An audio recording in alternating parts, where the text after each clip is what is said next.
नमस्कार दोस्तों, RR classes YouTube channel में आपका स्वागत है। तो 9 अगस्त को आपकी एसएससी सीएचएसएल की जितनी भी एग्ज़ाम हुई है उन सभी का मैं एक एक करके आपको इस वीडियो में बताने वाला हूं। बिल्कुल सारे जितने भी ये क्वेश्चन मैं आपको बता रहा हूं बिल्कुल 100% जेन्युइन और रियल क्वेश्चन है। तो वीडियो को पूरा एंड तक ज़रूर देखना है।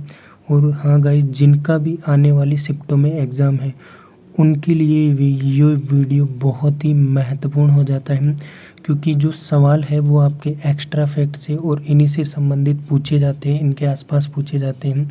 तो आपको वीडियो ज़रूर देखना है और जिनका भी एग्ज़ाम हुआ है उनको भी ये वीडियो देखना है, ताकि उनको पता लग सके कि उनका कौन सा क्वेश्चन जो है सही है। और अगर आपको किसी भी क्वेश्चन में डाउट होता है तो आप कमेंट बॉक्स में ज़रूर कीजिए कमेंट। और हाँ गाइस, आपसे रिक्वेस्ट है कि आप वीडियो को देख लेते हो लेकिन चैनल को सब्सक्राइब नहीं करते हो, लाइक नहीं करते हो, तो प्लीज़ आपसे रिक्वेस्ट है कि आप चैनल को ज़रूर सब्सक्राइब करें, क्योंकि मैं आपके लिए बहुत ही कंटेंट जो है मेहनत से तैयार करता हूँ और आपके लिए लेकर आता हूँ। तो इसलिए चैनल को ज़रूर सब्सक्राइब कर लेना है और वीडियो को ज़रूर लाइक करें। आइए वीडियो स्टार्ट करते हैं। सबसे पहले हम देखते हैं 9 अगस्त को थर्ड शिफ्ट में कौन कौन से क्वेश्चन आपके पूछे गए, उन सभी को डिस्कस करते हैं। तो पहला क्वेश्चन आपका पूछा गया था कि डीआरडीओ की जो स्थापना है वो कब हुई थी। डीआरडीओ की स्थापना की बात करें तो 1959 को डीआरडीओ की स्थापना हुई थी। मुख्यालय की बात करें, नई दिल्ली में इसका मुख्यालय है।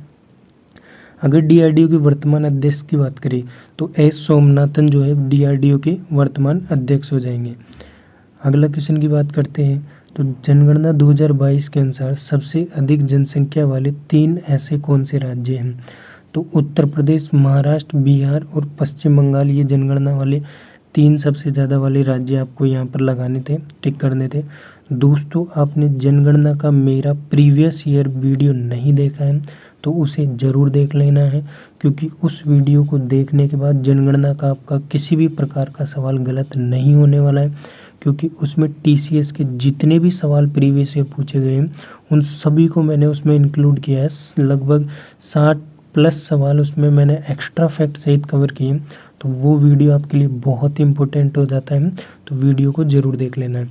अगला सवाल आपका पूछा गया था कि अनुच्छेद 1 जो भारत एक राज्यों का संघ है इससे संबंधित है।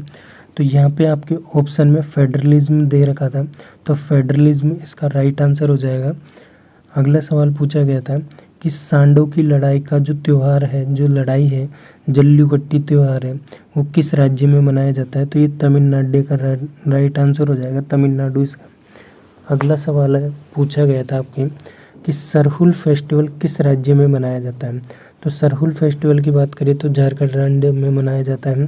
सरहुल फेस्टिवल में एक साल के पेड़ की पूजा की जाती है और ये प्रकृति की पूजा की जाती है, जिसमें भगवान श्री राम की पत्नी सीता की पूजा धरती माता के रूप में की जाती है। और सरहुल फेस्टिवल जो है वो आदिवासियों का सबसे बड़ा फेस्टिवल माना जाता है झारखंड में। अगला सवाल पूछा गया था कि भारतीय संविधान का कौन सा अनुच्छेद कार्यपालिका और न्यायपालिका को अलग करता है। तो आर्टिकल 50 जो है वो कार्यपालिका और न्यायपालिका को अलग करता है। दोस्तों, ये जो सवाल है आपका एक्स्ट्रा फैक्ट से बिल्कुल सेम टू सेम मिला है, क्योंकि मैंने सुबह की जो फर्स्ट शिफ्ट है उसमें आर्टिकल 49 पूछा गया था। तो 49 के साथ जितने भी मैंने एक्स्ट्रा फैक्ट कवर करवाए थे उसमें 50 भी था, तो उससे ये सवाल ज़रूर पूछा गया है। तो इस तरह आपको जो है वीडियो को पूरा देखना है, एक्स्ट्रा फैक्ट को भी ध्यान में रखना है, क्योंकि उनसे सवाल, उनके आसपास से सवाल पूछे जाते हैं। अगला सवाल है कि दिल्ली को किस रेलवे जोन में आता है। तो दिल्ली जो है उत्तर रेलवे जोन में आता है, तो उत्तर रेलवे जोन करेक्ट आंसर हो जाएगा। अगला सवाल पूछा गया था निम्न में से कौन सी नदी भ्रंश घाटी से होकर गुजरती है। तो ताप्ती नदी जो है भ्रंश घाटी से होकर गुजरती है। ताप्ती नदियों की सहायक नदियों की बात करें, ट्रिब्यूटरीज की बात करें, तो पूर्णा नदी, गिरना नदी, पंजारा और वागुरा, ये ताप्ती की सहायक नदियाँ, इनको भी आपको ध्यान में रखना है। अगला सवाल पूछा गया था कि एपीजे अब्दुल कलाम को कौन सा वाद्य यंत्र बजाना पसंद है। तो वीणा वाद्य यंत्र एपीजे अब्दुल कलाम बजाते थे। और अगर हम बात करें समुद्रगुप्त के इतिहास में, तो समुद्रगुप्त जो है वो भी वीणा वादक बजाते थे। अगला सवाल आपका पूछा गया था कि पानीपत का प्रथम युद्ध किसके मध्य हुआ था। तो बाबर और इब्राहिम लोदी के मध्य पानीपत का प्रथम युद्ध 1526 में हुआ था। तो बाबर इब्राहिम लोदी करेक्ट आंसर हो जाएगा। भारत में सिविल सेना के जनक के रूप में किसे जाना जाता है। तो लॉर्ड कॉर्नवालिस को सिविल सेना के जनक के रूप में जाना जाता है। अगला सवाल पूछा गया था आपका कि 2022 आईसीसी T20 वर्ल्ड कप में सबसे ज़्यादा रन बनाने वाले भारतीय बल्लेबाज कौन है। तो भारतीय बल्लेबाज विराट कोहली इसका करेक्ट आंसर हो जाएगा। अगर हम बात करें विराट कोहली की, तो भारतीय जो गद्दा ब्रांड है ड्यूरोफ्लेक्स, उस ड्यूरोफ्लेक्स के ब्रांड एम्बेसडर कौन है। तो वो है विराट कोहली। तो ये भी आपको ध्यान में रखना है। अगला सवाल पूछा गया था किस अधिनियम के द्वारा केंद्र और प्रांत की विधायी शक्तियों में विभाजन किया गया था। तो भारत शासन अधिनियम 1935 जो है उससे केंद्र और प्रांत की विधायी शक्तियों में विभाजन किया था। ये करेक्ट आंसर हो जाएगा। इसके अलावा बात करें हम कि इसके अंतर्गत जो है वो आरबीआई जो है, आरबीआई की स्थापना भी 1935 के अधिनियम के द्वारा हुई थी। तो आरबीआई की स्थापना को भी आपको ध्यान में रखना है। फिर बात करते हैं साइटोकाइनेसिस किसे कहते हैं। साइटोकाइनेसिस की बात करें, आपको पता है कि ये एक केंद्रक होता है। केंद्रक जो आपकी एक कोशिका होती है, कोशिका में एक अंदर केंद्रक होता है और बाहर का जो होता है वो कोशिका द्रव्य यानी साइटोप्लाज्म होता है। तो साइटोकाइनेसिस किसे बोलते हैं कि जो ये कोशिका द्रव्य है अगर इसका विभाजन करते हैं, विभाजन होता है, तो वो चीज़ आपकी साइटोकाइनेसिस कहलाती है। और केंद्रक का अगर विभाजन होता है तो वो कैरियोकाइनेसिस कहलाती है। तो साइटोकाइनेसिस क्या हो जाएगा, कोशिका द्रव्य का विभाजन साइटोकाइनेसिस, और ये कैरियोकाइनेसिस में किसका विभाजन होता है, केंद्रक का विभाजन होता है। तो ये आपको ध्यान में रखना है। अगला सवाल पूछा गया था सिंधु की कौन सी सहायक नदी रोहतांग दर्रे से होकर गुजरती है। तो चिनाब नदी इसका राइट आंसर हो जाएगा। बजट का आपका उद्देश्य क्या होता है, इसके मुझे है ऑप्शन नहीं मिल पाए हैं, लेकिन मैं आपको बता दूं कि बजट के जो उद्देश्य होता है, बजट क्यों पेश किया जाता है, तो इसके 2-3 उद्देश्य मैं आपको बता देता हूँ। इनमें से आपकी ऑप्शन में होगा। सबसे पहले बात करते हैं आय और व्यय का जो पूर्वानुमान है वो बजट के अंतर्गत आता है। इस प्रकार जो लाभ होता है या हानि होती है वो कितना इस बजट के द्वारा ही हमें पता चलता है। इस निर्णय लेने के लिए एक उपकरण है। तो लाभ और हानि का निर्णय लेने के लिए बजट एक उपकरण है। इसके अलावा व्यावसायिक प्रदर्शन की निगरानी करने का भी एक साधन जो होता है वो क्या होता है, बजट आता है। अब हम देख लेते हैं 9 अगस्त को फर्स्ट शिफ्ट के आपके कौन कौन से क्वेश्चन पूछे गए थे। 100% रियल जेन्युइन क्वेश्चन बताने वाला हूँ। तो आइए वीडियो स्टार्ट करते हैं।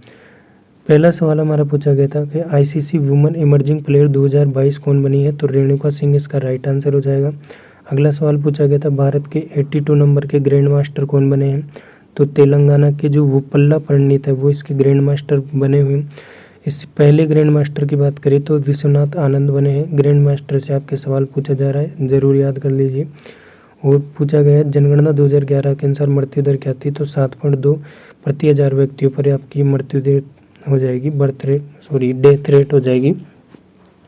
फिर बात करते हैं नाबार्ड की स्थापना कब हुई। तो नाबार्ड की स्थापना जो है 12 जुलाई 1982 को शिवरमन समिति की सिफारिश पर हुई। तो ये आपका करेक्ट आंसर हो जाएगा। अगला सवाल पूछा गया था नील्स बोर का जो बोर सिद्धांत है, यानी नील्स बोर ने जो बोर सिद्धांत दिया था वो किस वर्ष पारित किया गया था। तो 1913 इसका करेक्ट आंसर हो जाएगा। क्योंकि नील्स बोर ने अपने सिद्धांत में ये बताया था कि जो इलेक्ट्रॉन है वो एक निश्चित कक्षाओं में चक्कर लगाता है, निश्चित कक्षाओं में घूर्णन करता है। नील्स बोर ने कक्षाओं को K-L-M-N ये नाम दिया था। तो इसका करेक्ट आंसर हो जाएगा। एक्स्ट्रा फैक्ट की बात करें, नील्स बोर ने रदरफोर्ड के परमाणु मॉडल की त्रुटियों को दूर करने के लिए जो प्लांक का क्वांटम सिद्धांत की सहायता से अपने मॉडल को प्रस्तुत किया था।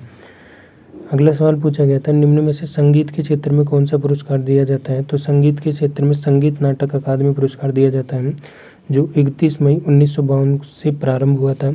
2023 का संगीत नाटक अकादमी की बात करते हैं तो मोक्षदा ममता को चंद्रकार को दिया गया था ये। तो ये आपका करेक्ट आंसर हो जाएगा। अगला सवाल है राष्ट्रीय आय निकालने के लिए एनएनपी में से यानी नेट नेशनल प्रोडक्ट में से किसको हटाया जाता है, किसको घटाया जाता है। तो अगर आप एनएनपी में से अप्रत्यक्ष कर को हटा देते हो तो आपकी नेशनल इनकम आ जाती है, राष्ट्रीय आय आ जाती है। तो ये आपको ध्यान में रखना है। 26 जनवरी 2023 को गणतंत्र दिवस में समारोह के जो अतिथि है वो किस देश के थे? तो अब्दे फतेह अल सीसी जो है मिस्र देश के राष्ट्रपति भारत के गणतंत्र दिवस समारोह के मुख्य अतिथि थे। तो मिस्र देश करेक्ट आंसर हो जाएगा। फिर बात करते हैं जायद की फसल कब बोई जाती है। जायद की फसल जो है मार्च अप्रैल में बोई जाती है। और जायद की फसल में कौन कौन आती है? खीरा, ककड़ी, तरबूज, खरबूज। रबी की फसल में आपकी गेहूँ, जो बाजरा, जो सर्दियों में बोई जाती है, सर्दियों के टाइम पे होती है। अगला सवाल है कि 13 फरवरी 2023 से पहले किस राज्य के गवर्नर थे? जो रमेश बैस है, यहाँ पर आंसर रमेश बैस ध्यान रखना है आपको कि रमेश बैस जो है वो 13 फरवरी 2023 से पहले किस राज्य के गवर्नर थे? झारखंड हो जाएगा। वर्तमान में रमेश बैस महाराष्ट्र के हो जाएंगे। तो ये आपको ध्यान में रखना है, रमेश बैस ध्यान में रखना है। सांस्कृतिक विरासत रक्षा से संबंधित संरक्षण का जो है किस अनुच्छेद में आपको दिया गया? तो 49 में।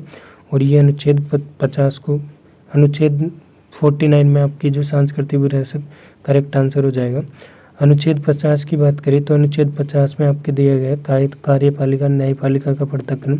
जैसा कि आपको मैंने अभी बताया कि फर्स्ट शिफ्ट में मैंने इसका अलग से एक वीडियो बनाया था जिसमें कार्यपालिका ये एक्स्ट्रा फैक्ट दिया था। तो ये भी आपको ध्यान में रखना है क्योंकि ऐसे सवाल पूछे जाते हैं। एक आपका इंग्लिश में ईडीएम से क्वेश्चन पूछा गया था, cut to the chase is not inherently rude. तो इसका ये करेक्ट आंसर हो जाएगा। अगला सवाल है वैजयंती माला, आशा परीख, आशा भोसले निम्न में से कौन सा संगीत से संबंधित है? इस प्रकार से एक ऑप्शन वाइज क्वेश्चन पूछा गया था। तो ऑप्शन पता होगा तभी इसका आंसर देख सकते हैं। 2023 में रणजी ट्रॉफी किसके द्वारा जीती गई थी? सौराष्ट्र ने रणजी ट्रॉफी जीती बंगाल को 9 विकेट से हराकर। तो ये इसका करेक्ट आंसर हो जाएगा।